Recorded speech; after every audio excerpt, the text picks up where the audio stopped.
Buried alive in Alabama clay, a pregnant black woman clawed for breath as a deputy's shovel sealed her fate. But what he didn't know was that her husband, an undercover FBI agent, was already tracking the signal that would turn a county's silence into a war for justice. Before we continue this powerful story, let us know where you're watching from. If you enjoy stories like this, subscribe to the channel, because tomorrow we have another powerful story you won't want to miss. The road stretched out like a ribbon of dust through Edgewater County, empty and unforgiving.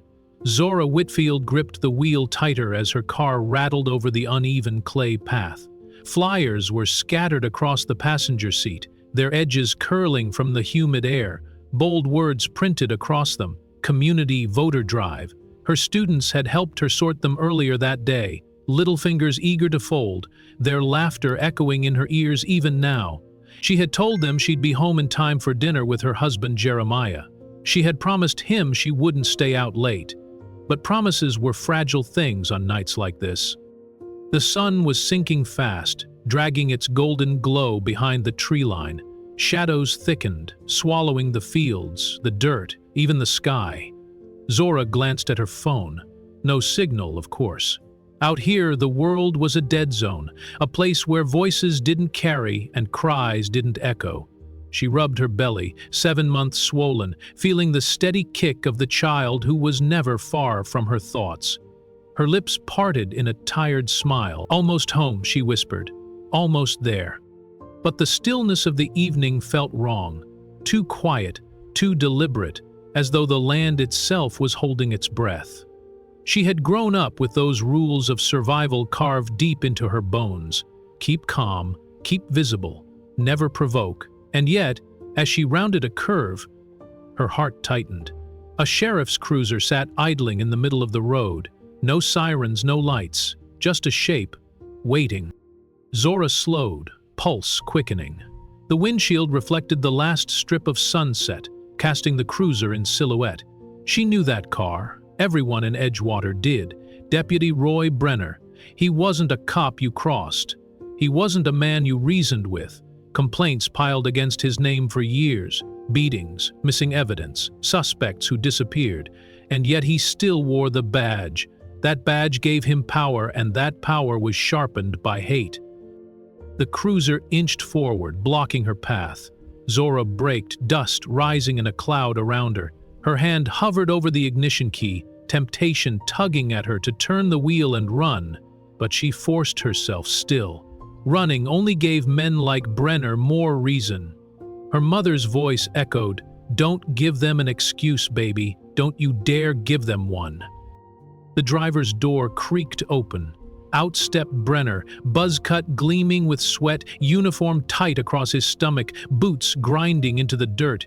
He moved with the slow confidence of a predator who knew the night belonged to him. He didn't need his sirens, didn't need his badge. He had fear, and that was enough. "Evening, Ms. Whitfield," he drawled, voice thick with tobacco and arrogance. "Out late for a woman in your condition, ain't you?" Zora steadied her breath, lifted her chin. "Just heading home from work, deputy. Is there a problem?" His smirk widened, a thin, cruel curve. "Problem? You folks are always in a rush to get off public land. Got myself a tip you've been trespassing. Maybe casing houses? Got any stolen goods in there, Zora?" Her hands tightened around the steering wheel. Calm, she reminded herself. Calm was survival. "I've done nothing wrong.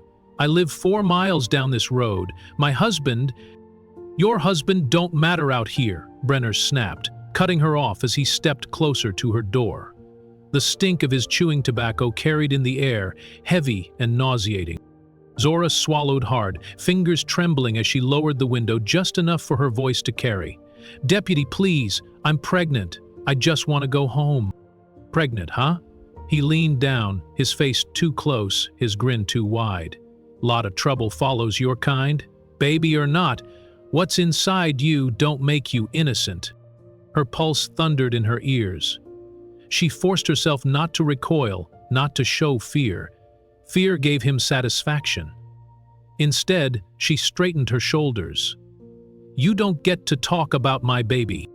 The mask of amusement slipped from his face. For a heartbeat, his eyes went flat and venomous. Then he barked a laugh, sharp and hollow. "I'll talk how I damn please." He yanked her car door open, one hand clamping down on her arm. His fingers were calloused and cruel, biting into her skin as though he were testing how much pressure it would take to bruise. Zora gasped, stumbling as he pulled her out.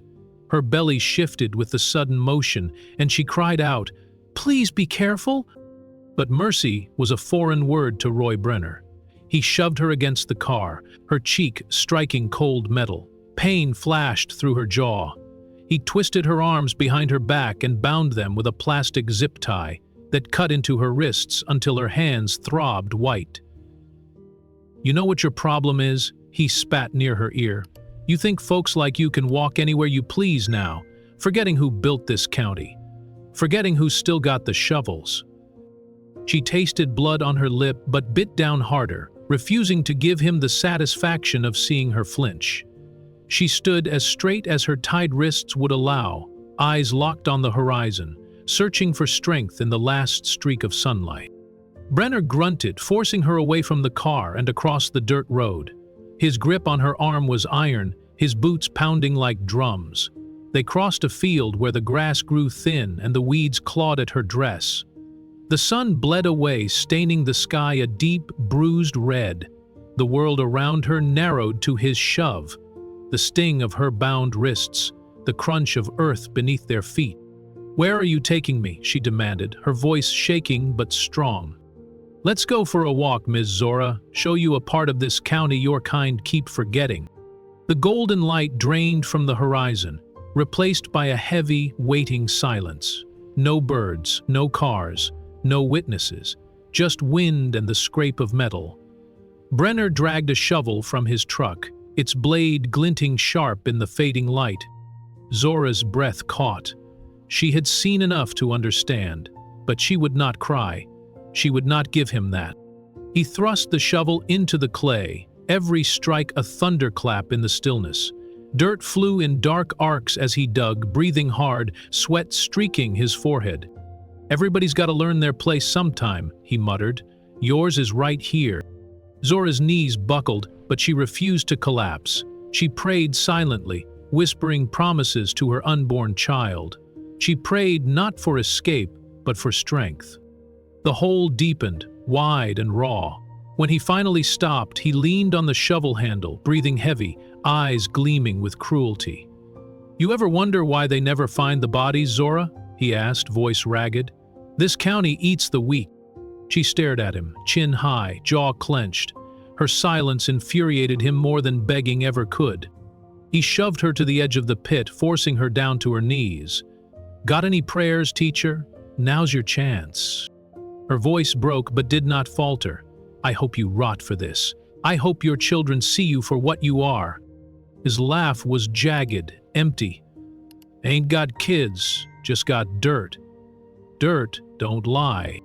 He tossed the shovel aside and pushed her down into the hole. Clay scraped her arms, rocks cut her knees. She tried to twist free, but the zip tie burned tighter into her wrists. Brenner scooped earth in his hands, letting it crumble through his fingers like ashes. Then he began burying her. Shovelful after shovelful, the dirt closed in, heavy and suffocating. Zora gasped, choking as soil pressed against her chest, filling her mouth with grit. She coughed, gagged, but still refused to scream.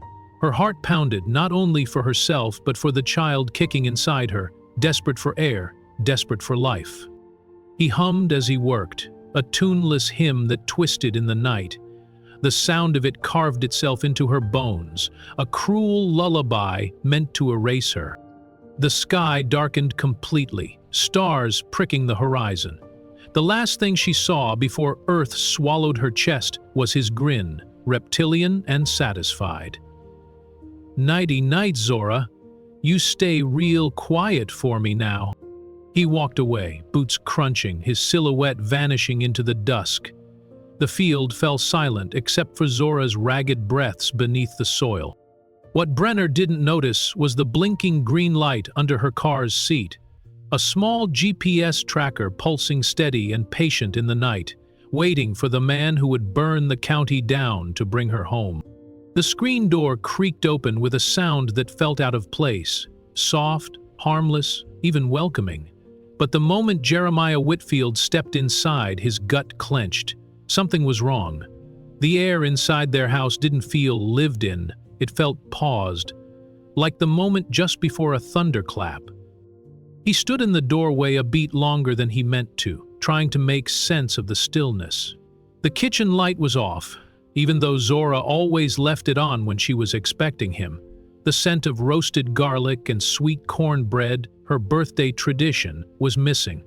No music hummed from the speaker in the corner, no kettle hissing on the stove. No Zora. No laughter. No baby talk to the belly she kissed every morning. Just silence. On the dining room table, a cake sat untouched. White icing with blue swirls. The words Zora and baby written in careful, shaky letters. The cheap supermarket frosting had started to crust at the edges. A knife lay beside the cake, still clean. 2 plates. 2 candles. Both unused. A gift bag slumped on one of the chairs. Pink tissue paper poked out like a flag of surrender. He'd bought her a pair of flats she didn't need, just because she'd smiled at them in a shop window the week before. A baby book rested next to it, its cover soft, mint green, untouched. Echo padded in behind him, tail stiff, ears high. The Belgian Malinois sniffed the air, muscles tight, every movement slow and cautious. His hackles rose as he took in the space. He growled low in his throat, just once. Jeremiah closed the front door and turned the deadbolt, the click sounding far too final. "Zora!" His voice cracked. He cleared his throat and tried again. "Zora?" Nothing. He stepped into the kitchen. Her purse was on the counter, strap folded neatly the way she always left it. Her phone sat beside it, screen dark. The back door was locked from the inside. On the fridge, a note held by a magnet in the shape of a tiny sun. He recognized her handwriting instantly. "Back by 8, love you both." It was nearly 10. He picked up her phone and checked for messages. Nothing since 6:30 p.m. A text to a colleague about the voter drive. No missed calls, no outgoing ones. He looked at her keys, or rather where they should have been. The ceramic bowl by the door was empty. Echo paced now, nose twitching, eyes darting toward the hallway. Jeremiah followed him, checking every room like muscle memory. Bedroom untouched. Bed made, pillows fluffed. Zora's robe still on the hook. Bathroom, a thin line of moisture on the mirror, like steam had just faded. Her toothbrush damp. Lipstick smudge on the edge of a coffee cup in the living room. She promised a cup in the morning. Coffee in her lap, lipstick off the cup rack. The home looked lived in, until it didn't. Until the little signs added up to one deafening truth. She should have been back. She always came back. Jeremiah moved to the corner desk in the den, heart hammering now. He opened the laptop, fingers trembling only slightly as he typed in his login. The custom GPS tracking app booted up, an old bureau tool he'd quietly installed on both their phones when the threats started to get uglier. An anonymous letter in their mailbox, slashed tires one Sunday morning.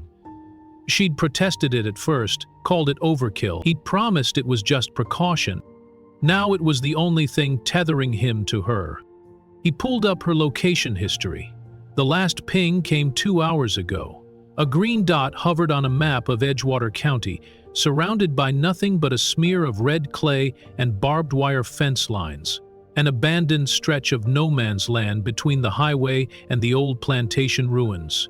No streetlights, no camera coverage, no help. His stomach dropped. He called her phone again, holding it to his ear, hoping for her sleepy voice, her soft laugh. Ring, ring, ring. Voicemail. He didn't bother leaving one. There wasn't time. He closed the laptop, every part of his body going cold with focus. His mind shifted gears without permission, like slipping back into a uniform that had never quite come off. He moved to the hallway closet. Beneath the winter coats and folded towels, he reached into a false bottom, lifted it gently. Inside was a matte black pistol, compact and clean. He checked the chamber. Full, safety off. Reholstered it at his waist. He walked to the kitchen, slid the junk drawer open and pushed past batteries and old coupons until he found the spare key to the truck. Echo followed him step for step, as if reading his thoughts. The dog didn't bark. He didn't whine. Just waited. Jeremiah crouched beside him and ran a hand along the ridge of Echo's back, feeling the faint ridges of old scars beneath the fur. Iraq, Afghanistan, Detroit. Echo had seen enough blood to know what was coming. Detroit had seen enough death. Death Grench's voice. Echo like, "Find Mama," he said. Echo's ears perked, body vibrating with attention.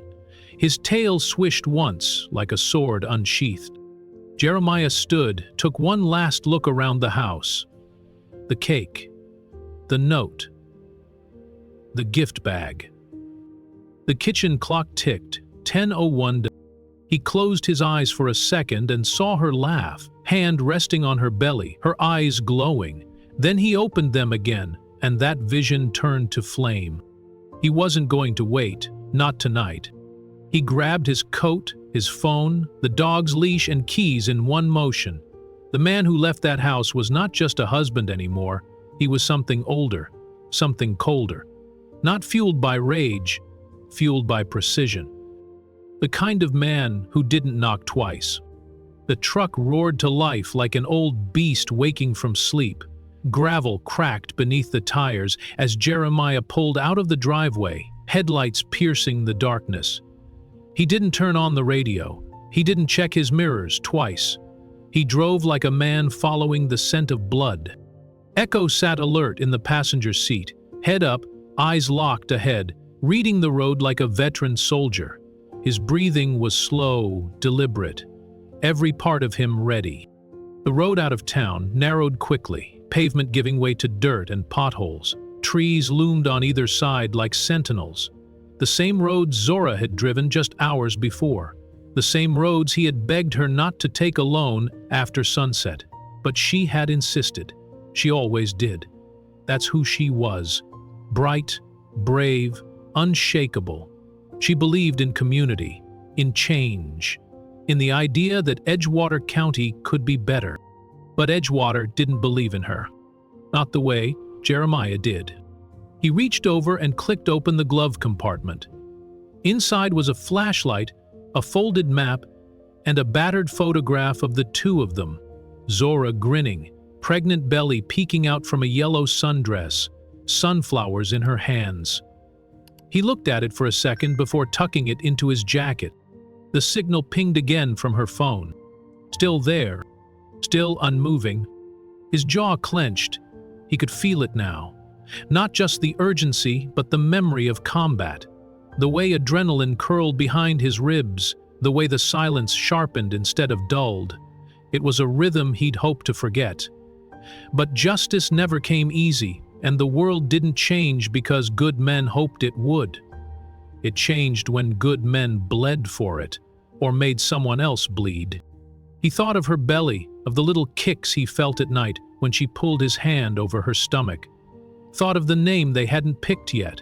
Thought of what it would mean to walk into a field and find silence waiting where life should have been. No, he couldn't think like that. Not yet. Not while he still had breath in his lungs and a dog trained to find what the world tried to hide. He turned off the highway and onto the red clay path where the green dot blinked on his phone. The forest thickened, darkness pressing in on either side. Echo growled, low and sharp. "We're close," Jeremiah whispered. Behind them, the house was still. The cake waited, the candles unlit, the promise of a celebration that never came. Ahead, something far worse waited, but he would meet it head-on. As they had taken Zora, and Jeremiah Whitfield wasn't just coming to bring her home. He was coming to bury every man who thought the dirt could keep her. The red clay road narrowed to a spine of dust and silence. Jeremiah's headlights cut a trembling beam through the dark, revealing nothing but scrub brush, barbed wire fencing, and the occasional glint of old glass. The tracker on his phone hadn't moved. Zora's signal still pulsed steady in the same remote location. No sign of life, no shift in coordinates. That stillness did something to him, made his grip on the wheel hard enough to blanch his knuckles, made his heartbeat throb like a war drum in his ears. Echo lifted his head, growled once, short, sharp. Jeremiah slowed. Up ahead, a pair of figures emerged from the dark like bad memories. One stood in the middle of the road, a shotgun cradled across his chest. The other leaned against the hood of a rusting sheriff's SUV, his pistol drawn and dangling lazily from his hand like he couldn't decide whether he was defending the law or just itching to use it. Jeremiah pulled the truck to a stop. He left the engine running. Deputy Warren Kane stood broad and smirking in the high beams, buzz-cut haloed in light, sweat glistening on his neck. He spat in the dirt and cocked his head. "Even in, stranger. Roads closed past here. County business." The other one, Deputy Todd Lasky, was shorter and stockier, with a crooked nose that looked like it had been broken more than once in some backwoods bar. He smiled like a man who thought pain was funny. "You look lost, sir," he said, the word sir laced with sarcasm. "Don't get too many folks out here this time of night, not unless they're lost or trespassing." Jeremiah stepped out slowly, calm, deliberate. His boots hit the ground like punctuation. Echo leapt from the passenger seat without a sound, landing beside him, muscles tight, tail low. "I'm looking for my wife," Jeremiah said. His voice was level, his face unreadable. "She didn't come home tonight. Her car pinged from a field not far from here." Kane didn't move. He scratched his neck with the butt of his shotgun. "Your wife wouldn't happen to be a teacher? Brown skin? Flyers in the window?" Lasky laughed. "Oh yeah, I think we saw something like that. Drove past earlier. Car was sitting empty. Nobody inside. Shame how some people wander off into places they don't belong." Jeremiah stared at them. "She's 7 months pregnant." Kane shifted the shotgun in his hands, barrel now pointed low but ready. "Then maybe she should have stayed home. Not a safe place for folks poking around out here." Echo growled again, low and vibrating. Jeremiah didn't blink. "Move your truck. I'm going through." Lasky shook his head. "Nah, that's mistake number 2. First one was thinking we give a damn." Jeremiah took one step forward, and the tension snapped like a gunshot. Kane raised his shotgun, but Jeremiah was faster. His arm swung up, striking the barrel before it could level. The gun discharged, but the shot went wild, ripping through a tree trunk behind him. The recoil knocked Kane back, and Jeremiah stepped in with precision, delivering a hard elbow to the side of Kane's head. The deputy staggered sideways, stunned. Lasky drew his pistol. "Freeze!" he barked. Echo launched. In one fluid movement, the dog crossed the distance and clamped his jaws around Lasky's forearm. The deputy screamed, firing once into the dirt, the muzzle flash lighting up his wide, terrified eyes. Echo snarled and twisted, dragging Lasky off balance. Kane recovered fast, but Jeremiah was faster. He drove his knee into the man's ribs. A crunch followed, the unmistakable snap of bone. Kane howled, dropped the shotgun, and crumpled onto his knees, gasping for air. Jeremiah turned, his gun drawn now, aimed at Lasky, who had dropped his weapon in panic. Echo stood over him, snarling, the deputy's sleeve torn and soaked in blood. Lasky whimpered, arms raised, eyes wide with fear. "Call him off, please." Jeremiah gave one sharp whistle, and Echo backed off, but didn't retreat. The dog stood between Jeremiah and Lasky, teeth bared, waiting for the next move. Kane lay groaning, one arm wrapped around his ribs, the other outstretched in surrender. Jeremiah stepped forward slowly, looming over them both. His voice was cold steel. "You boys think you're wolves out here, but you're nothing but vultures with badges." Kane spat blood. "You don't know what you're stepping into." "I know enough," Jeremiah snapped. "I know your sheriff covered for Brenner. I know you laughed while a pregnant black woman was dragged from her car." He turned to Lasky. "You ever been hunted, deputy?" Lasky shook his head, trembling. "We didn't touch her. We didn't." "But you stood guard," Jeremiah growled. "You blocked the road. You kept her buried." The deputies said nothing. Their silence was admission enough. Jeremiah turned his gun sideways, pressed it gently against Kane's bruised ribs, and leaned close. "You listen to me," he whispered. "You're gonna live. That's more mercy than you'd ever give her. But you breathe one word about this, stop, one lie, and I'll find you again." He pulled back and stood straight. "You tell your sheriff that the Bureau's watching now. Not just me, the whole damn system." Kane wheezed, barely able to speak. "You think you're the first to try?" Jeremiah's expression didn't change. "I'll be the last." He walked back toward his truck, Echo following. Behind him, the two deputies lay in the dirt, more broken than brave. Jeremiah reached the truck and opened the door. Echo jumped back in, his tongue out, panting hard. The dog's eyes stayed locked on the deputies, watching them bleed and squirm under the weight of their own arrogance. Jeremiah didn't speak for a moment.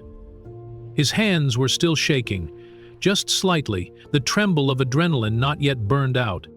He sat in the driver's seat, pulled the door shut, and took a deep breath. Then Echo made a sound, not a bark, not a growl, something else. A short, sharp whimper. Jeremiah glanced down. The dog had turned in his seat and was staring out the passenger side window, ears perked, nose pressed to the glass. He let out another whine, then scratched at the door. Jeremiah followed his gaze. A narrow dirt trail veered off the main path, nearly hidden by overgrown weeds. Faint tire tracks curled down it, recent enough to catch the moonlight. At the edge of the trail, the land sloped downward into a ditch. Echo growled again and began to bark, urgent now, tail stiff. Jeremiah grabbed his flashlight, heart beginning to race again, and climbed out. Echo bolted ahead, leading him down the slope toward the ditch. The scent hit him first. Something coppery, metallic, faint, but unmistakable. Blood. The ditch was shallow, but the clay had been disturbed. A mound of dirt, uneven and sunken. Not natural, not weather-made. Echo barked again and started to dig. Jeremiah dropped to his knees beside the dog, flashlight trembling in his grip. He swept the beam across the earth. Clumps of clay rolled away. Echo's paws worked fast, frantic, dirt flying behind him. He whined as he dug, crying with urgency, claws ripping into the soil. Jeremiah reached down and began digging with his hands, ignoring the sting of roots and rocks. The earth was packed tight, but not deep. The GPS signal. Zora's last ping. It was here. He dug faster. His breath came in ragged bursts now, and his chest tightened with every second. He didn't speak, didn't pray, didn't plead. He just dug. Echo let out a sudden yelp, backing away. Jeremiah's fingers had hit something soft. Not clay, not stone. He cleared the soil with shaking hands. A hand. Small, brown, limp, fingers swollen. He clutched it, held it with both hands, felt no squeeze back. Not yet, but her skin was warm. He looked up, eyes wild. "Zora," he whispered, voice cracking like glass. "Hold on, baby. I'm here." Jeremiah pressed both hands against the dirt, leaning into the shallow grave as his breath came harder, faster. The air was thick with the smell of clay and the bitter sting of blood. His fingers were already raw, dirt packed under his nails, but he didn't stop. He couldn't stop, not now, not when she was this close. Echo circled behind him, barking louder now, the urgency in the dog's voice vibrating through the dark. He clawed at the earth with a madness that felt older than fear. Every handful of dirt pulled from the hole revealed more of her. Her arm, her shoulder, a sliver of the navy blue maternity dress she had worn that morning when he kissed her goodbye. A shoe, half off, crusted in clay. "Zora," he said again, his voice cracked and hollow.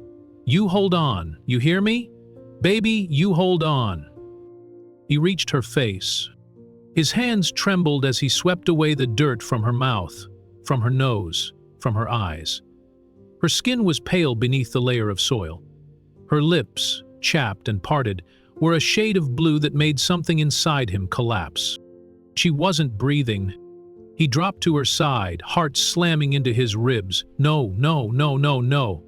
His hands moved fast, clearing her airway, tilting her head back, pinching her nose. He placed his mouth over hers and breathed, once, twice. He started compressions, counting aloud. 1, 2, 3. "Come on, baby, come back to me." He didn't stop to think, didn't pause. He just kept breathing for her, pushing her chest. Wiping the dirt from her cheeks like that would somehow undo the horror she'd been through. The tears came without warning, streaking down his face. His voice shook as he whispered into her ear, "Please, please, it's me. I'm here. You're safe. Just come back." Nothing. He leaned over her again and gave another breath, then another. His palms pressed against her sternum, firm and steady, just like the training had drilled into him long ago. But this wasn't training. This was everything. "Zora, you fight," he growled through clenched teeth. "You damn well fight." Then it happened. Her body jolted, just slightly, a twitch of her hand, the faintest flutter of her eyelids. He froze. She coughed, a sharp, dry rasp that cracked the silence. Jeremiah fell to his knees and sobbed. He gathered her into his arms, cradling her against his chest like she weighed nothing. Her breathing was shallow, broken, but it was there, it was real. Her head lolled against his shoulder and she whimpered, one hand twitching toward her stomach. His jacket came off in one motion, and he wrapped it around her, shielding her from the cold, from the dirt, from the world. "I've got you," he whispered, rocking her gently. "You're okay now. I'm here. You're safe." Her lips moved, but no sound came out. Her eyes fluttered. She tried to lift her head, but the effort failed. "No, no, don't move," he said quickly, one hand on her cheek. "You're hurt, just breathe. That's all you need to do right now." He pressed his forehead to hers, whispering again and again, "You're alive, you're alive." Echo circled the hole, whining now, tail swishing low as if he too could feel the weight of what had nearly been lost. The dog sat beside them, guarding, watching, every muscle poised to strike if needed. Jeremiah felt Zora's chest rise and fall in faint rhythm, her breath shaky and thin but real. Then something shifted in the darkness. Echo's ears snapped up. A deep growl rumbled from his throat. Jeremiah looked up, every nerve in his body going rigid. There, just beyond the tree line, a shadow moved. Renner. His silhouette leaned against a tree, watching. One hand on his belt, the other holding a cigarette that glowed briefly red before he flicked it into the grass. His stance was casual, almost bored, like he'd come back to see if the earth had done his job for him. "You bastard," Jeremiah whispered under his breath, laying Zora gently down on the jacket and rising to his feet. Renner took a slow step forward, the moon catching the glint of his badge, his mouth twisted in something too lazy to be a smile. But he didn't get far. Echo lunged without a command. The dog launched through the tall grass, a blur of rage and teeth. Brenner shouted, drawing his gun too late.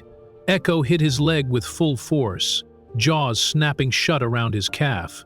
The scream that tore from Brenner's throat echoed across the field, primal and ragged. He thrashed, kicking, but Echo didn't let go. Blood sprayed, dark and quick, staining the grass. Renner struck the dog with his pistol, once, twice, but Echo held on. Echo. "Here!" Jeremiah shouted, voice sharp. The dog released, darting back to Jeremiah's side, panting, blood on his fur. Brenner limped backward, clutching his shredded leg, his face pale with pain and terror. He turned and fled into the trees, vanishing into the dark like a rat scurrying for a hole. Jeremiah didn't chase him. He turned back to Zora. She was still breathing, but her eyes had closed again. Her body trembled under the weight of trauma and shock, her hands twitching faintly. He dropped to his knees beside her and brushed the dirt gently from her forehead. "I'm here. I've got you. No one's gonna hurt you again." Her lips parted and she whispered something he couldn't hear. He leaned closer. "Jeremiah," she murmured, voice as thin as smoke. "I'm here, baby," he said, throat tightening. Her hand moved toward her stomach again. He followed it, unzipping the jacket slightly to check. Her dress was damp with sweat and soil, but when he pressed his hand over her belly, he felt it. A flutter, then a kick.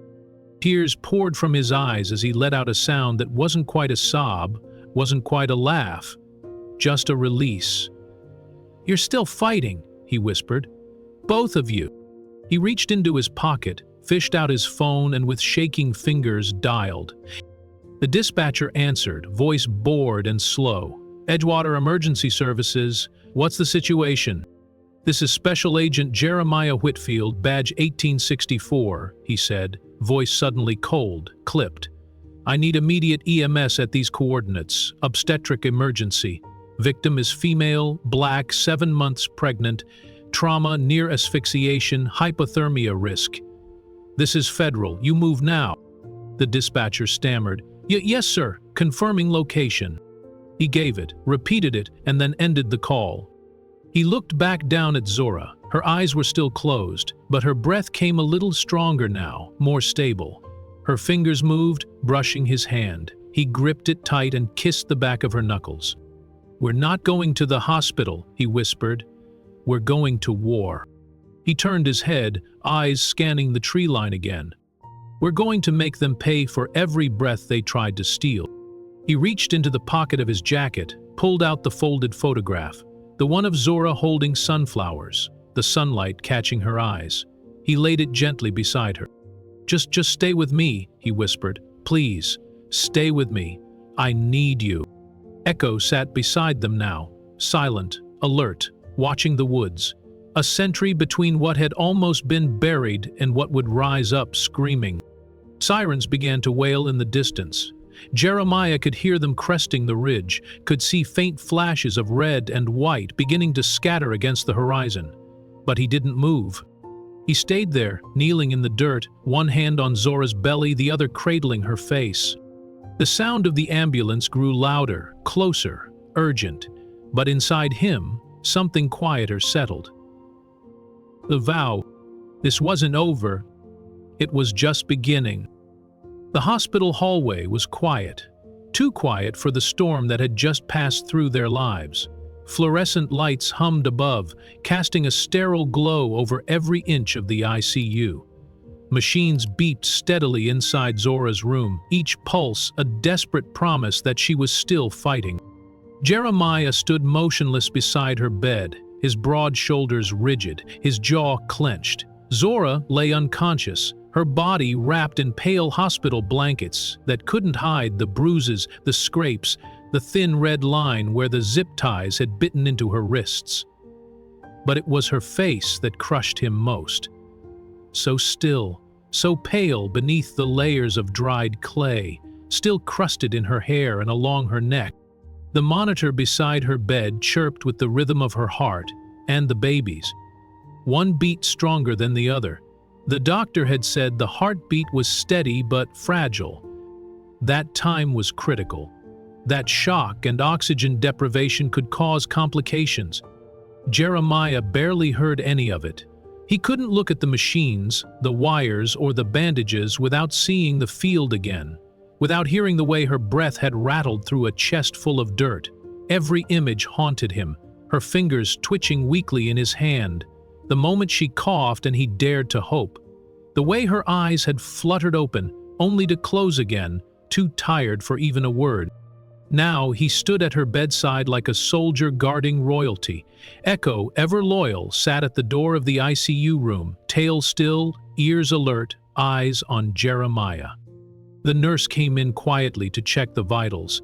She smiled faintly, but said nothing. Everyone on this floor had heard the story, at least the sanitized version of it. Woman found near death. Federal agent husband brings her in covered in dirt, near collapsing. What they didn't know was the truth, the horror of it, the silence of that field, the look in her eyes before she lost consciousness.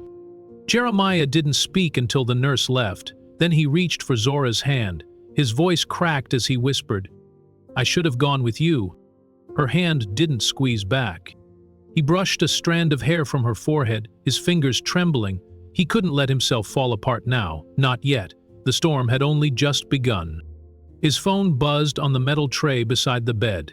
A text, then another, then a secure encrypted call. He didn't move. Not yet. Not until he kissed Zora's hand and whispered something only she could hear. "I'm going to burn them down, Zora, every last one of them." He picked up the phone and answered. "Becker," came the voice on the other end. Direct, no pleasantries. Jeremiah's voice dropped to ice. "We're activating blackout." Silence. Then a sharp inhale. "You sure about this?" She was buried alive. And the baby. He stopped himself, his voice threatening to shatter. "There's no walking this back. We're past that line. I'll need confirmation, paper trail, intel. You'll have it." Becker paused, then, "You have clearance, burn clean, no mistakes, no noise." The line went dead. Jeremiah stared at the screen, then back at Zora. He leaned in close, pressed his lips gently to her forehead, and breathed against her skin. "You fight here. I'll fight out there." The motel room was dim and unremarkable, the kind of place no one would remember. Yellowed curtains hung crookedly over the single window, and the bedspread looked older than the TV. But for Jeremiah, it was the perfect war room. He laid the duffel bag on the bed and unzipped it slowly. Inside were the tools of a man who never fully stopped being a soldier. His service pistol polished and ready. A small black case with backup ID credentials and burner phones. A slim laptop with military-grade encryption. He moved methodically, the precision in his hands betraying the fire in his chest. He didn't want revenge, he wanted justice, but he knew what justice required in a place like Edgewater. Echo sat at the corner of the room, ears still alert, watching every move. The dog hadn't left his side since the field. Jeremiah pulled out a file folder and opened it on the nightstand.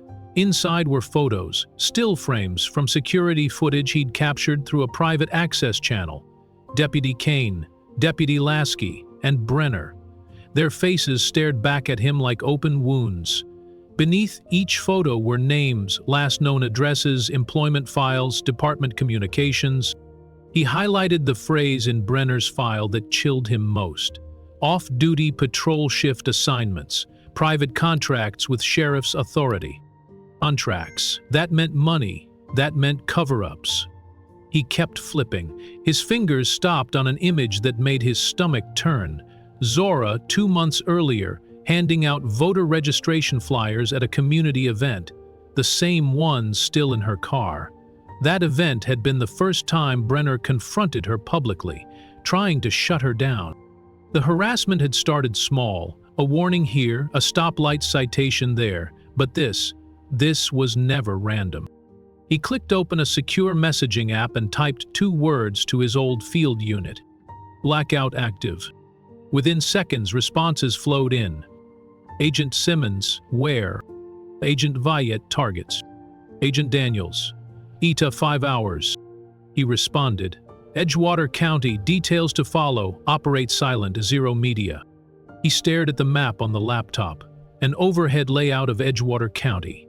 His eyes followed the back roads, the isolated properties, the hunting lodges where deputies were known to gather, places without cell towers, places where a black woman could vanish and the paperwork would never mention her name.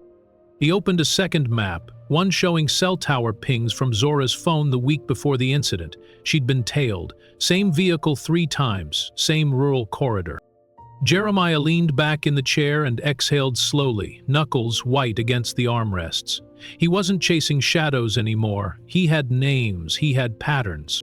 He looked at the wall across from him, barren, except for the reflection of the laptop's glow. He imagined Zora's voice there, imagined her telling him to go slow, to go smart, to come back to her.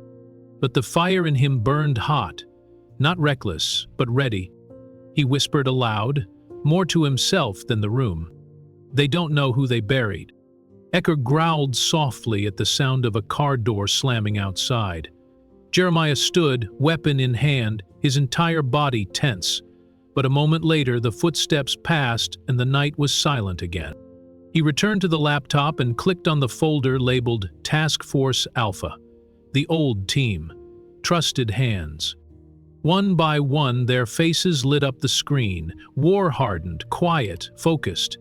They didn't need explanations, just coordinates. The war had begun. The next morning, the sun broke gently over Edgewater, casting golden light through the dusty blinds of the motel room. But Jeremiah didn't notice the sunrise.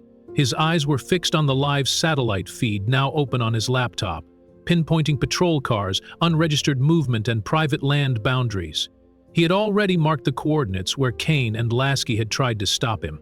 And now a second layer emerged, properties tied to Brenner's family through shell corporations. Each red dot on the map was a piece of a rotten puzzle. His phone vibrated once, a message from Director Becker. Do not engage until full team arrives, surveillance approved.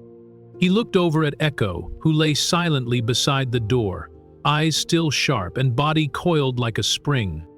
Jeremiah rubbed his face, heavy with exhaustion, and stood up. His hand brushed against the folded photo he kept in his jacket pocket. Zora, smiling in front of their porch, hand resting on her belly.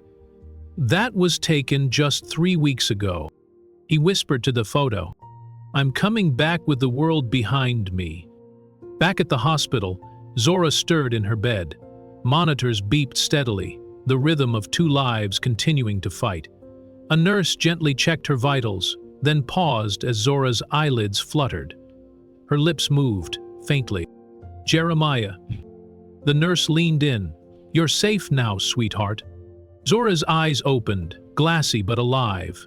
She winced, then whispered through cracked lips, "They thought I was nobody."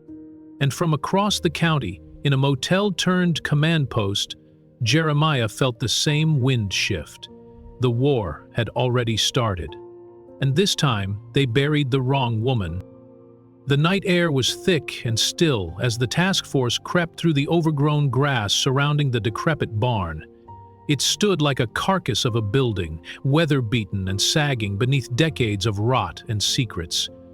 Its metal roof was rusted through in places, and the old wooden siding had buckled inward like broken ribs. No signs of life, no cameras, no motion sensors, just silence. And the smell of something long dead. Jeremiah crouched near the warped entrance, raised his hand and signaled. 4 agents moved in silent formation, covering the perimeter with night vision goggles. No backup cars, no chatter, just breath and boots. Echo stayed low at his side, ears forward, muscles taut. He placed his palm against the barn door. It groaned at the touch, swollen with humidity and resistance. He gave it a slow push. The hinges shrieked, then silence again. He stepped inside first. The floor crunched beneath his boots, old straw, rodent droppings, and dried blood. Not rust, not paint. Blood.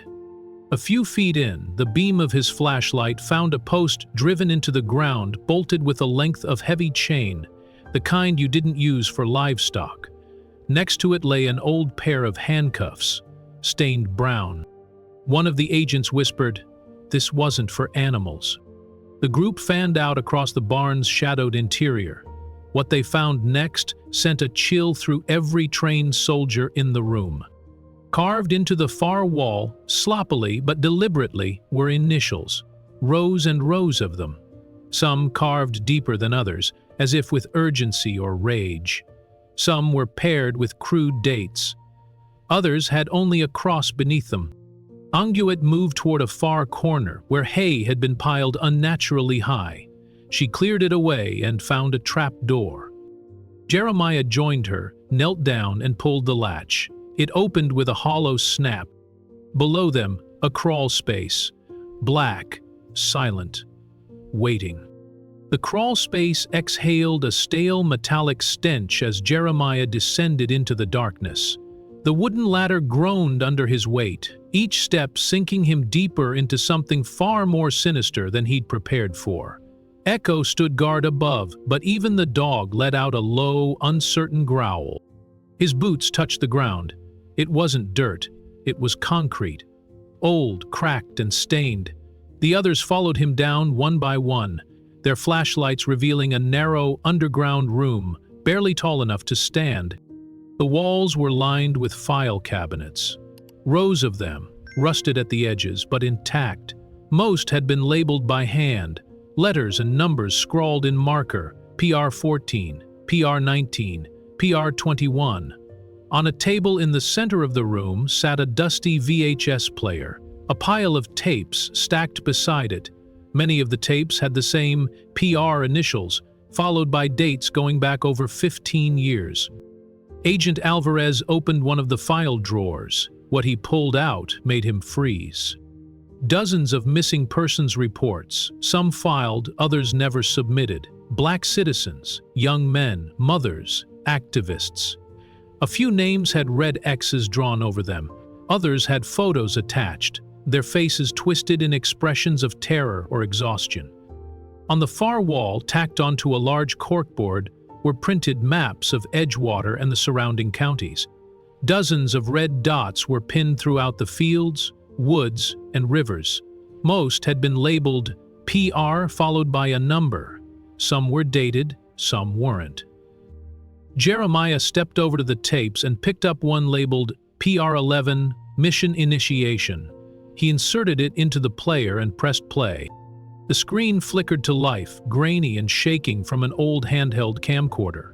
What appeared was a barn, this barn.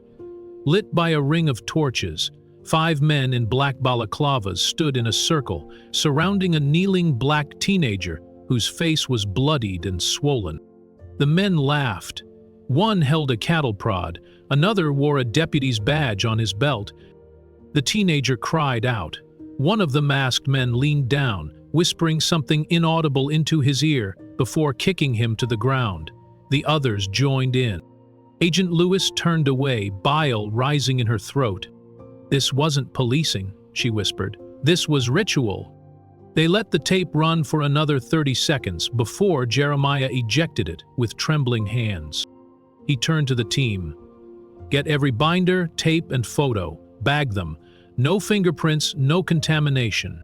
He stared at the maps, the names, the red marks on everything that should have been protected by law. This isn't about one bad cop. This is a network, a system. He ran a hand over his beard and looked up toward the ceiling, toward the world that had no idea what had been festering below. "We take this federal, loud." His voice was low but thunderous. Outside the barn, the night air was no longer silent. It pulsed with quiet fury. Jeremiah stepped back into the open, blinking against the pale light of the moon. He looked over the broken frame of the barn as if seeing it for the first time, not as a building, but as a graveyard of justice. The field that stretched behind it was quiet, but the weight of the ghosts hung heavy in the dew. His team emerged one by one, arms full of duffel bags now packed with evidence. Tapes, files, binders, photographs. One of them handed him a tablet already syncing their encrypted notes and location markers. The GPS confirmed what Jeremiah suspected. The red dots on those maps corresponded to coordinates across Edgewater, many of which matched missing persons reports that had never made the news. They had been buried, like Zora almost had been, in silence. Jeremiah's jaw clenched. He turned to Alvarez. Run facial recognition on the masked men. Start with the badge we saw. Zoom in frame by frame. If there's even a hint of an identity, I want it logged and cross-referenced with every active or former deputy in this district." "Already on it," Alvarez replied grimly. Lewis stepped forward with a handheld recorder. "Do we go public?" Jeremiah hesitated, then looked down at the dried blood on his boots. Zora's blood. The blood of the boy on that tape. The blood of 100 names carved into the walls of that barn. "Not yet," he said. "We do this right, no leaks, no media. We go up the chain all the way to DC. We don't give them a chance to bury this, because that's all they've done." The agents nodded. No one questioned his tone anymore, not after seeing what they saw. Jeremiah turned and faced the field. Beyond it, he could see the tree line where Brenner had once watched him dig Zora out with his bare hands. He saw it in his mind, the mockery in Brenner's eyes, the absence of remorse, the deep-rooted belief that no one would ever come looking. That belief had been nurtured in every cop who walked into that barn and filmed what they filmed. In that barn, they filmed everything. He dropped to one knee, pressed his palm into the earth, and let the silence wrap around him. "This field has stories," he whispered. Behind him, echo whined low, ears twitching as if in agreement. Jeremiah stood, wiping his hands on his pants, then faced his team. "We don't stop at this barn. We go to every red dot, every site. We dig until the field gives up every ghost, every bone, every lie. And when we're done, when we have names, faces, chains of command, we drag this rot into the light." His voice cracked, but not from weakness, from weight. "I want satellite sweeps. I want canine units. I want forensic anthropologists on standby. This is no longer a local investigation. This is federal. This is personal." He locked eyes with each agent, letting the moment sink in. Then he said it again, louder this time, with the authority of a man who had crawled through death to bring his wife back from the earth. "We dig until the field gives up every ghost." No one responded with words. They didn't need to. One by one, the agents turned back to the barn, to the field, and to the dark night ahead, because for the first time, they understood exactly what kind of war they were in. And Jeremiah Whitfield wasn't going to stop. Not until every last secret clawed its way out of the dirt. The black SUV rolled through the iron gates of the governor's mansion just before dawn, its tires crunching softly on the gravel path leading to the side entrance. Roy Brenner sat slumped in the back seat, one hand clutching his side where Echo's bite had torn into his flesh. Blood had dried into a crusted patch on his shirt, and his face, usually hard and unreadable, now wore the uneven mask of panic and betrayal. His boots hit the stone steps with a weak thud. He limped forward, wincing with every breath. The guards at the door said nothing, only stepped aside. They had been told he was coming. The door creaked open to a warm, opulent hallway lined with antique portraits and polished wood. Marble floors gleamed beneath gold chandeliers. The house of a man who had never once been held down and zip-tied in the dirt. A man who would never know the sound of a shovel scraping against a grave dug too shallow. Governor Samuel Reeves stood in front of a fireplace, sipping coffee from a delicate white cup rimmed with gold. He didn't turn around when Roy entered, only gestured slightly with his hand. "Took you long enough," he said, his voice casual, like they were about to talk business and not murder. Brenner gritted his teeth. "I got bit. Dog almost tore my arm off." Reeves finally turned, his eyes scanning Roy's face, the bruises forming under his eye, the streaks of dried blood. He looked disappointed, like a man surveying damage to his car after someone else had taken it for a joyride. "You look like hell." "I was almost buried alive by a Fed," Brenner growled. "Zora's still breathing. He pulled her out." Reeves didn't flinch. He didn't ask how. He didn't ask why. He just sipped his coffee and looked out the window. "I warned you not to touch her." Roy's fists clenched. "She was poking around where she didn't belong." running that little voter drive, stirring up questions about the Edgewater property transfers. She's the reason we're in this mess. Reeves chuckled, slow and bitter. No, Roy, we're in this mess because you couldn't follow orders. You were supposed to scare her, disappear her quietly, not start a goddamn war with the FBI. Silence settled between them. The weight of it pressed down like a verdict. Roy looked around the room, taking in the leather-bound books, the silent ticking of a grandfather clock in the corner. The mansion reeked of power, cold, quiet, untouchable. "Why'd you call me here?" Roy asked finally, his voice lower, almost cautious now. Reeves turned fully to face him. "Because you're a liability now." The words hung in the air like a noose. Roy stiffened. "You think I'm gonna roll? Is that it? I think you're sloppy. I think your face is on tape. I think there's a pit in Edgewater that's got your fingerprints all over it. And I think Whitfield's just getting started." "You gave the orders," Roy hissed. "All of it. You signed off on every raid, every name flagged for removal. You're in this just as deep as I am." Reeves raised an eyebrow and sipped his coffee again. Then he walked toward the desk in the corner, opened a drawer, and pulled out a slim black burner phone and a thick envelope stuffed with cash. "You're going to disappear for a while," he said coolly, placing both items on the table.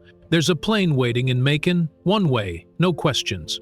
Roy's heart thudded in his chest. "You're cutting me loose." Reeves didn't deny it. He didn't have to. Roy stared at the burner phone and the envelope of cash as if they were a coffin and a shovel. The message was unmistakable.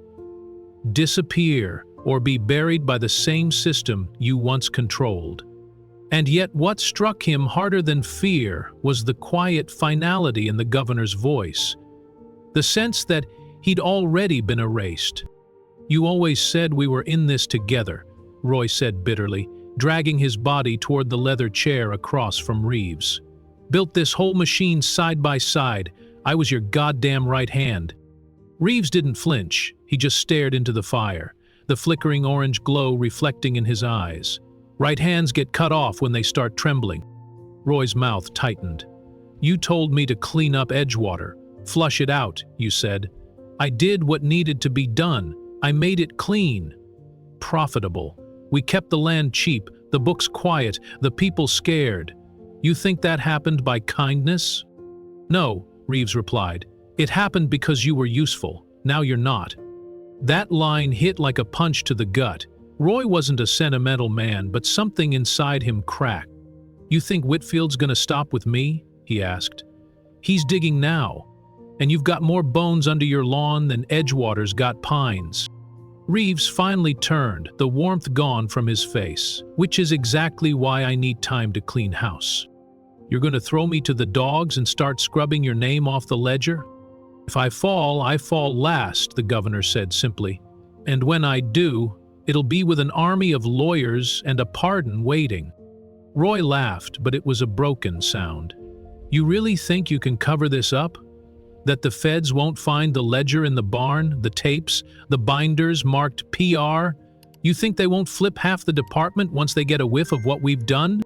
Reeves leaned in slightly. "They'll find enough to satisfy the public. Maybe 1 or 2 deputies go down, a few media headlines, a commission.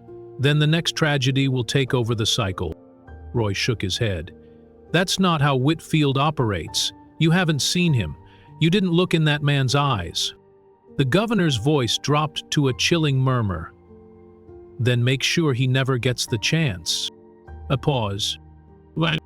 "You heard me. I gave you a plane, but if you want to earn your place back at the table, end this. You know where he's staying. You know what matters to him. I don't care if it's him, the wife, the dog. Make it stop." Roy blinked. The threat was unspoken, but it rang through the walls like thunder. "You want me to go after his wife? The woman I buried alive?" Reeves didn't blink. "You buried her once.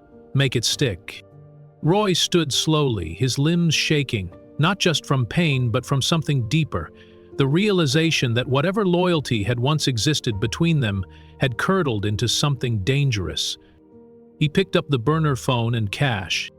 And for the first time in a long time, Roy Brenner felt truly alone.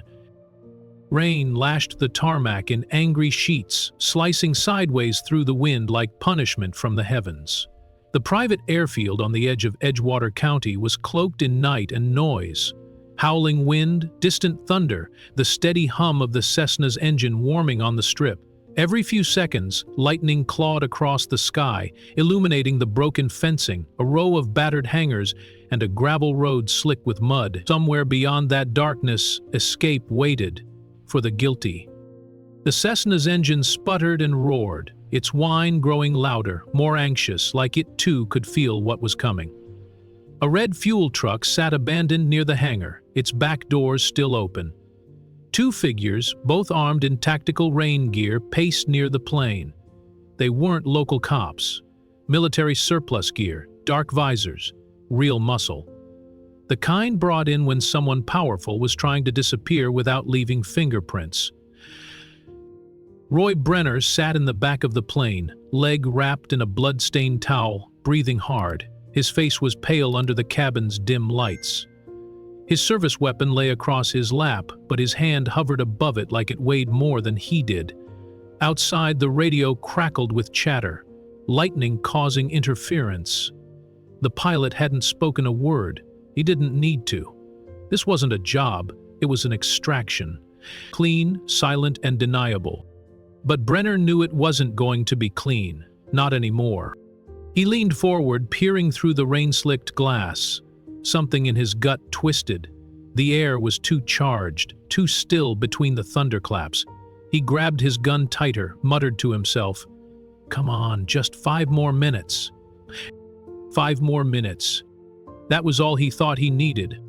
But 5 minutes was too long. Jeremiah was already inside the fence. Jeremiah's boots landed in the mud with a dull splash, his body low as he moved through the tall grass that bordered the rusted perimeter fence. Rain blurred everything, but he didn't need perfect vision. He moved with purpose, instinct, and training. The darkness was his element. His body hummed with focus. At his side, Echo crept silently, ears flattened, muscles taut with anticipation. The dog's coat was soaked, but its eyes glinted sharp through the black. They reached a portion of the fence already weakened by rust and storm damage. Jeremiah pulled out a small pair of wire cutters, clipped a gap just wide enough, and slipped through, body close to the ground. Echo followed with a fluid, practiced grace, not making a sound despite the squelching earth. The airfield opened before them, dark hangars on the left, a half-lit runway to the right, and dead center, the Cessna idling on the wet tarmac like a promise someone was trying to keep quiet. 2 guards were positioned at opposite ends of the airstrip, rain pelting their shoulders, weapons loosely cradled in their arms. They were watching the tree line, not the ground. Not the predator moving beneath their notice. Jeremiah counted the steps between cover and target, every inch of terrain seared into his memory. He didn't need to guess, he just needed the rhythm. He reached into his jacket, pulled out a small flashbang, whispered to Echo, "Wait for it." He rose like a shadow, lobbed the flashbang high, and turned away as it exploded in a white burst of light and noise. The guards staggered back, hands flying to their faces, weapons slipping. Echo sprang forward before the first man could regain balance. The dog hit him mid-torso, knocking him into the mud with a savage snarl. Jeremiah moved to the second, landing a brutal elbow across the man's jaw, then slamming him down with practiced precision. One tried to crawl away, groaning in panic, but Jeremiah pinned him with a boot and yanked a set of flex cuffs from his belt. As he cinched the plastic around the guard's wrists, he muttered low, "This is mercy." He turned back toward the plane, just in time to see its door swing open. And Roy Brenner standing there, gun in hand, rain streaking down his face, eyes wide and wild. "Jeremiah!" Brenner yelled over the storm, voice cracking with something between fear and fury. "You don't know what you're doing." Jeremiah stepped forward slowly, rain washing the mud from his face, his own gun now drawn, held low. Echo growled behind him, blood on its teeth. "I know exactly what I'm doing," he said, voice like steel through thunder. "I'm ending this." Brenner's hand trembled as he held the pistol. The floodlight behind him cast his shadow long and crooked across the wet tarmac. His limp was worse now, his left pant leg soaked with blood from Echo's bite days earlier, wrapped in gauze barely holding. He looked like a man cornered not just by another man, but by the truth he had spent a lifetime burying. "You don't understand what's coming," Brenner spat, voice desperate. "You're not just going after me, this goes higher. You think these people will let you walk away after this?" Jeremiah didn't blink. Rain streamed down his cheekbones, running into the collar of his jacket, soaked through. But his grip never faltered. His aim never wavered. He took another step forward, eyes locked on Brenner's. "I buried my wife with my own hands," Jeremiah said, voice steady. "I pulled her body from the clay you put her in. I felt her heartbeat slow under my fingers. And still she survived. You don't get to talk to me about what I don't understand." Brenner's jaw clenched. For a moment he lowered the barrel. Then he raised it again, shakier now. "They'll kill you," he growled. "You, your dog, your badge, your whole goddamn bloodline. You think exposing me will stop this? I was following orders." "And so were the monsters in every regime that ever fell," Jeremiah replied. Echo circled to Brenner's right side, low and calculating.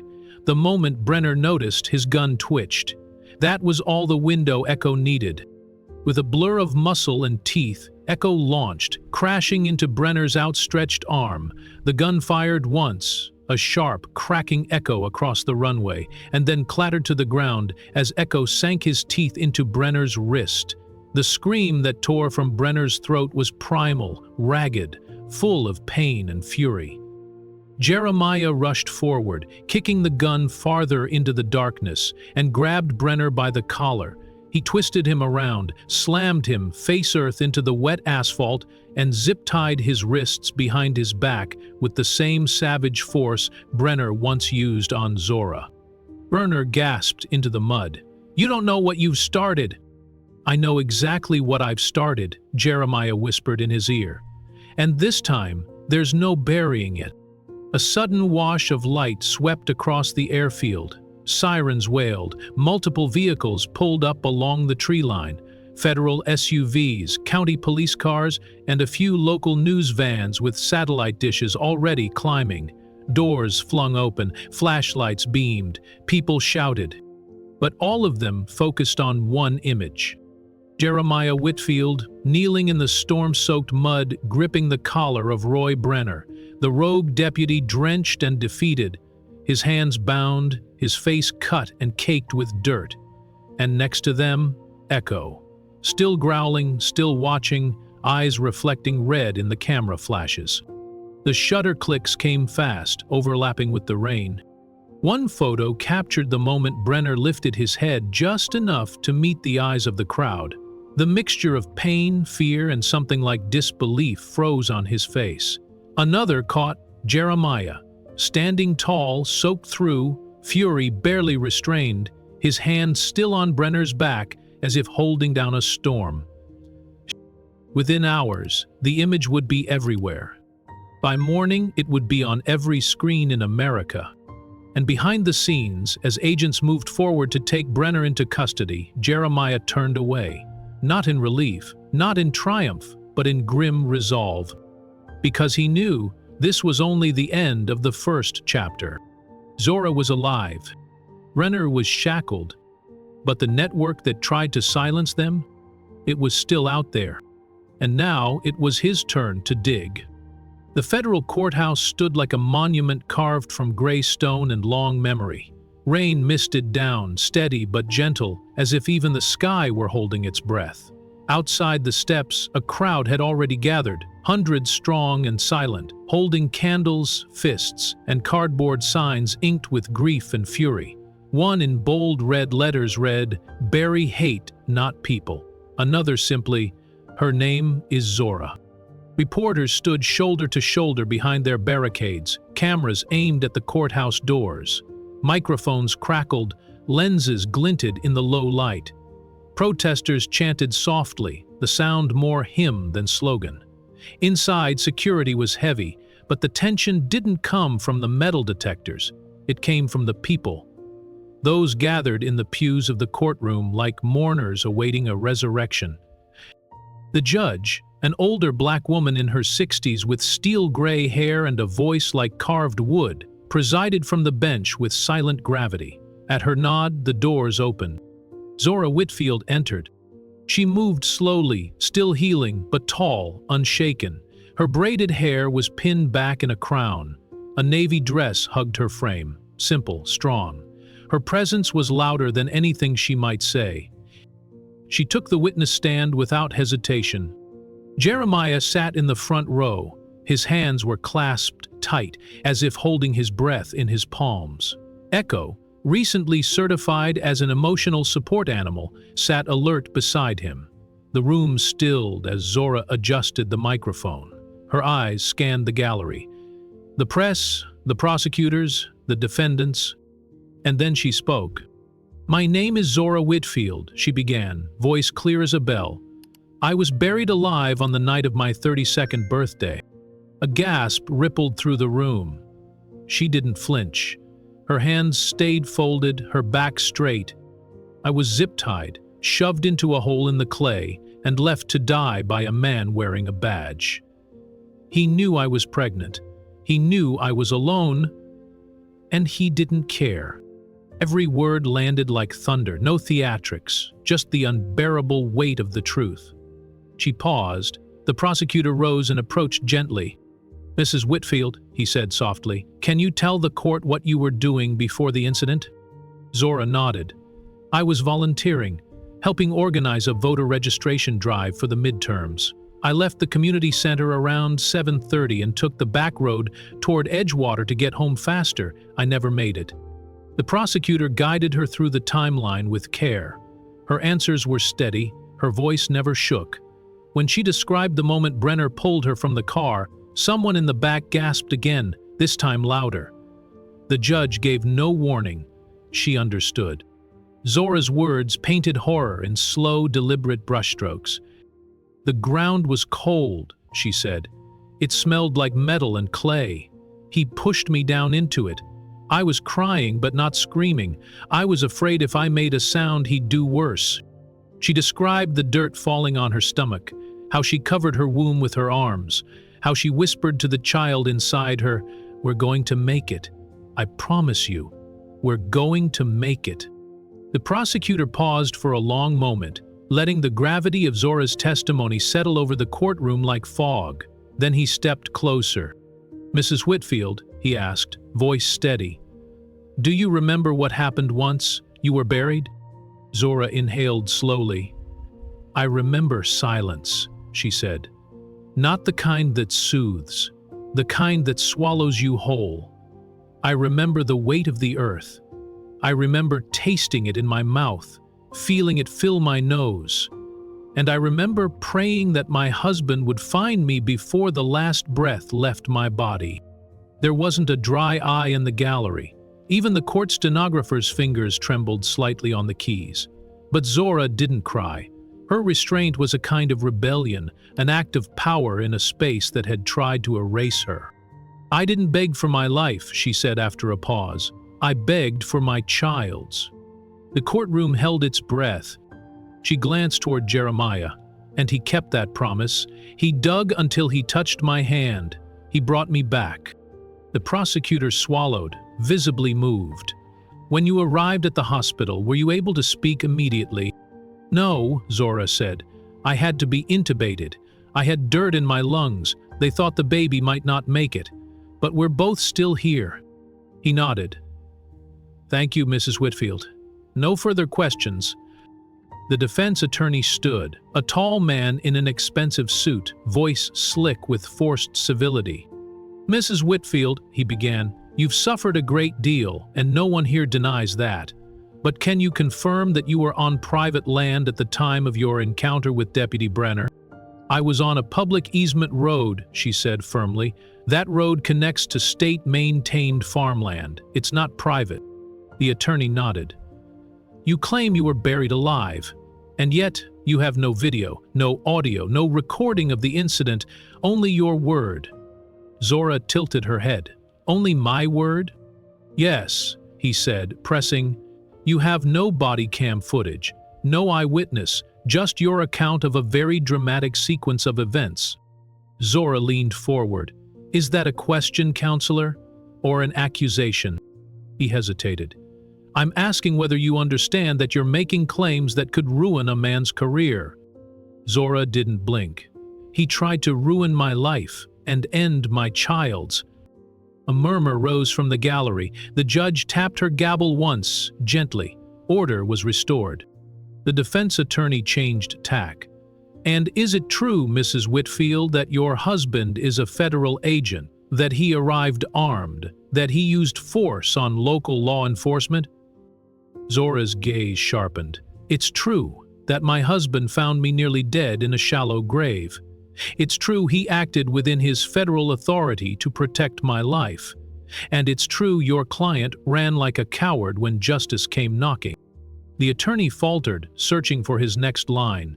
You speak as though this is all part of a grand conspiracy. Are you suggesting this was coordinated?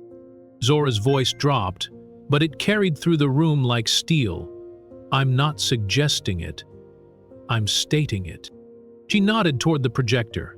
On cue, the prosecutor displayed still images, photographs taken from the barn, victims shackled, beaten, blood on wood, the word PR stamped on binders. This wasn't about trespassing, Zora said, voice trembling now with fury. This was about power and fear and hate masquerading as law. The room sat in stunned silence. Even the defense had no rebuttal. Not anymore. The air in the courtroom was electric now, the kind of silence that didn't come from lack of noise, but from collective realization. Truth had landed like thunder. The judge gave a subtle nod to the Department of Justice representative seated behind the prosecution. She stood and addressed the court. Your Honor, the Department of Justice is now unsealing multiple indictments related to this case. A murmur rippled across the room. Journalists jolted upright, fingers scrambling across keyboards. In addition to Roy Brenner, she continued, 12 deputies from the Edgewater County Sheriff's Department are being charged with conspiracy to commit civil rights violations, obstruction of justice, and attempted murder. 6 state officials, including former prosecutor Alice Greer and Chief Magistrate Ronald Laird, are also being indicted for complicity in covering up prior incidents. She paused, just long enough to draw everyone in. And finally, we are filing federal charges against Special Counsel nominee Everett Pierce for interference in a federal investigation. Gasps filled the room. Zora didn't move. She simply closed her eyes for a moment, holding on to the weight of the moment. Then she stood once more, walked to the edge of the stand, and turned toward the audience. I was buried alive, she said, steady and clear, but I am standing here. And the room, every person, every journalist, every camera lens, stood with her. In that moment, justice wasn't a distant ideal. It had a name, a voice, a heartbeat, and it refused to be buried again. The fluorescent lights of the hospital corridor flickered softly as nurses pushed past with quiet urgency. It had been weeks since the courtroom storm. Weeks since Zora had stood, trembling but unbroken in front of a nation. And now, on a humid morning laced with birdsong and the echo of spring thunder, her body had decided, this child, this symbol, would be born. Jeremiah had driven her to the hospital with both hands trembling on the wheel. Not out of fear, but from something deeper, something sacred, awe, gratitude, and that gnawing ache that only a man who almost lost everything could feel. He kept looking over, watching her breathe through each contraction, sweat forming at her temples, her hand clutching the armrest. When the nurse wheeled her into the room, Zora took one last look at the sky through the sliding glass doors. It's different now, she said softly. I never thought I'd see it again. She was quiet as they prepped her, still, focused, not in denial, but in full remembrance. Every wave of pain that coursed through her felt like a memory rising from the earth. She felt the weight of the dirt again, the suffocating silence, the thud of the first shovel. It was all coming back, but this time her body wasn't shutting down. It was opening. Inside the delivery room, the lights were warm. The machines beeped a rhythm she'd memorized weeks ago in the ICU. Her IV dripped steadily. The nurse squeezed her hand and smiled. "You're strong," she whispered. Jeremiah stood at her side, one hand gripping hers, the other brushing the hair from her face. "You're not in that field anymore," he murmured, voice low and strong. "You're here, you're above ground, and our baby's about to be too." She nodded, jaw clenched as another contraction seized her like a wave. It ripped through her, dragging her breath out. But she didn't scream, not yet. Her eyes closed and opened again, and in that moment she saw flashes not just of what had happened to her, but of what she'd survived. The broken sirens, the heavy boots, the taste of soil in her mouth. But those weren't her last moments. This was a different kind of ending, a beginning. The doctor entered. "We're ready," she said gently. "Zora, it's time." Zora inhaled deeply, her voice a whisper. "Then let's bring this baby into the light." And she pushed. Jeremiah had always been a man of missions, of orders, of precision. But in that moment, standing beside Zora as she gripped his hand with a strength that bordered on fury, he wasn't a soldier or an agent or a tactician.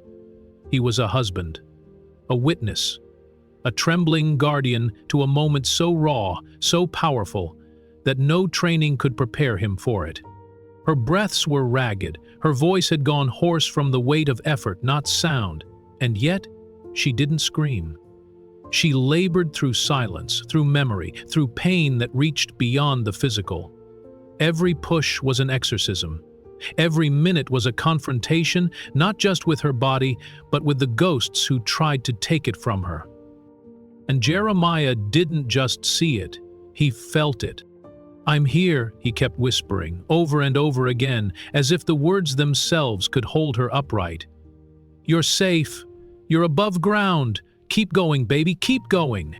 The rain began tapping against the hospital windows like fingertips from heaven, gentle, then harder. Thunder rumbled, low and distant. Somewhere deep in the recesses of Zora's mind, it sounded like footsteps again, but she wasn't afraid this time. Her body was screaming in silence, but her spirit was louder than ever. The nurse leaned in, eyes glistening. "We see the head. Just one more, Zora. One more push." And that's when Jeremiah did something she would never forget. He leaned close to her ear, his lips brushing her temple, and said, "Remember Paris? The bench by the Seine. You told me we'd go back someday, just us, our child between us. You said we'd feed the pigeons and drink bad wine and name the sky." A tear fell from her cheek.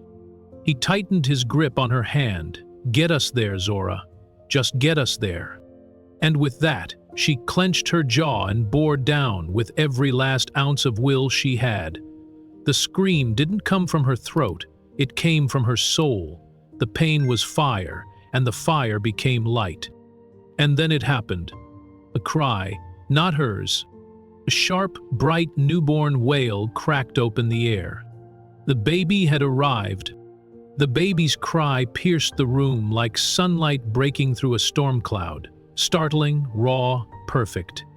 Zora collapsed into the hospital bed, her body trembling, drenched in sweat and tears, but her eyes locked onto the tiny, squirming life being lifted into the air. A boy. Brown-skinned, fists balled, mouth wide open as if shouting his first protest into the world. The nurse gently laid the child on Zora's chest, and for the first time since that horrible night in the woods, her breath came freely. "Ainston," she whispered. Jeremiah stared, unable to speak. His hand hovered near the baby's back as if touching him might shatter the miracle. His eyes filled, not with pain, not with rage, but with something he hadn't felt in what seemed like a lifetime. peace. Hard won, clawed from clay, soaked in sweat and blood and prayer. Zora cradled their son and looked up at him. He was born above ground, Jeremiah. He's not theirs. He never will be. Jeremiah nodded, lowering his forehead to hers, their child between them. Alive, unburied, he echoed. That's his name, too. Langston opened his eyes just for a moment, wide and dark, as if surveying this new world with quiet judgment. Then he curled into Zora's chest, still trembling from his journey. Outside the room, word had spread. The nurses had whispered to one another, and one by one they came. Black nurses, white nurses, young orderlies, old staff who had seen too much over the years. They stood at the edge of the room, silent witnesses to something more than birth. It wasn't just about a child. It was about survival, about defiance, about a woman who was supposed to be buried and instead gave birth. Even Echo padded in, tail low, golden eyes watchful. He sat beside the hospital bed like a sentinel, his nose gently touching Zora's hand. She smiled faintly, stroking behind his ears. "You saved me," she whispered. "All of you did." A nurse, tearful, took a photo with Jeremiah's permission. It would later circulate online. The image of Zora holding Langston, Jeremiah beside her in quiet awe, and Echo resting at their feet. The photo would go viral, titled by a commenter simply, "Buried Woman, Living Son." The hospital posted guards at the door. DOJ agents rotated in shifts, but no one spoke above a whisper. No one disturbed the peace. Jeremiah stood at the window as the sun began to rise, casting gold across the clouds and rooftops. His hand rested on the glass. "We're not done," he said softly. "But this is the line. No more graves. Not while I breathe." He turned to Zora, her hair tangled, eyes glowing, the baby still nestled at her heart. "You brought life out of death," he said. "They tried to bury you, and you answered with a heartbeat." She smiled, exhausted but strong. "Justice isn't handed down, Jeremiah. It's clawed from the earth, one breath at a time." He nodded, "And we're just getting started." As dawn broke fully across the town, the courthouse bells rang in the distance. Not for mourning this time, not for warnings, but for something new, something born above ground.